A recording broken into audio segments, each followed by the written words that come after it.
Today, on the front burner, the housing market, from new home sales to those Case-Shiller price numbers. Let's get a read on the housing market from someone who is seeing the effects of the housing problem daily. We're joined by Ron Peltier. He is the chairman and CEO of Home Services of America, the second largest independent residential real estate brokerage in this country and a division of Berkshire Hathaway. Ron, so good to see you again. Thanks for being here. Good morning, Dagan. Ron, you do business, and correct me if these numbers are even bigger, in 19 states under 20 different brand names. Tell me which markets that you're in are getting better or stabilizing or getting worse. Well, that's a great question, Dagan, and I would just say that on a macro basis, what we're seeing is the markets that really turned down first after a 5-year major run-up are the ones that we're starting to see some signs of life. Specifically, California, actually sales on a year-over-year basis are actually about the same. Likewise, in the greater Twin Cities area, Florida, we're starting to see markets that are really finding bottom. And if you go back to the beginning of the boom, which started in mid-2000, existing home sales were at about 5 million on a national basis. We rose to about a peak of about 7.4 million existing home sales. And I think a metric that is very close for us to monitor and watch is that we are tracking right now at a 5 million existing home sale market. And I believe that that's bottom for us.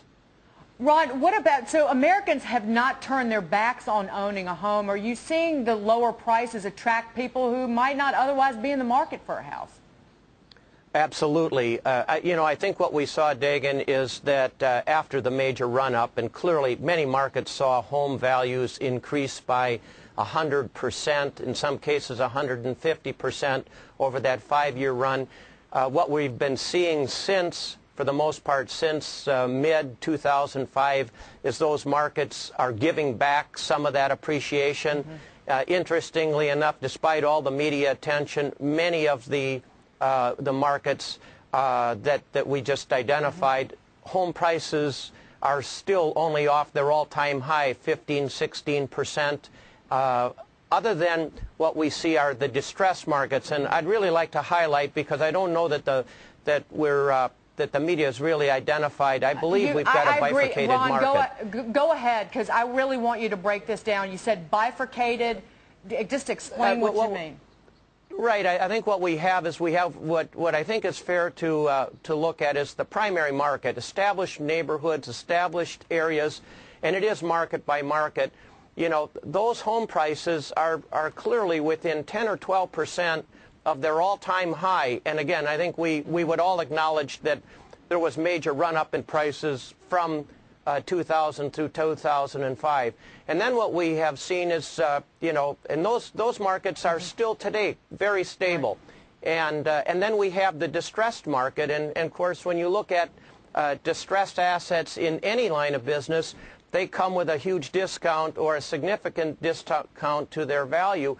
And where we saw over-speculation, overbuilding, people that clearly got into a home above their financial capacity, they're having to give those back in the form of foreclosures, REOs, short sales, which, by the way, Dagan, represents today about 30+% of all the business of that 5 million existing home sales. We're seeing record numbers of distress activity. And that's what's driving that median or average sales price down, because a significant portion of the sales activity is distressed real estate.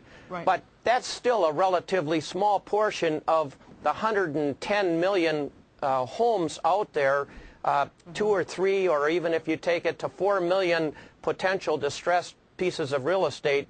Those are the ones that are really driving the average sales price metrics down. One quick thing, Ron, how do distressed properties or foreclosed properties wind up in the hands of your realtors, and is that a trend that's picking up?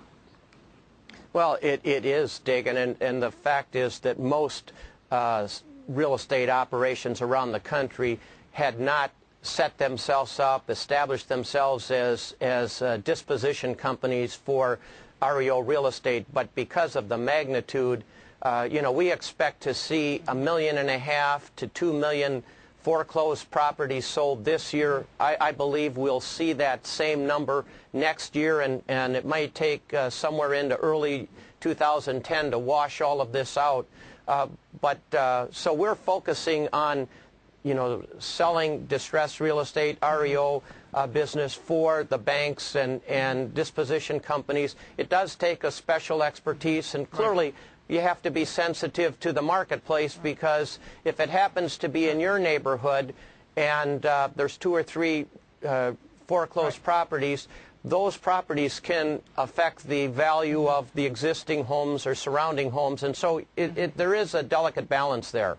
Ron, thank you so much for being here. Ron Peltier with Home Services of America. You're welcome back anytime, Ron. Good to see you again. Good talking to you.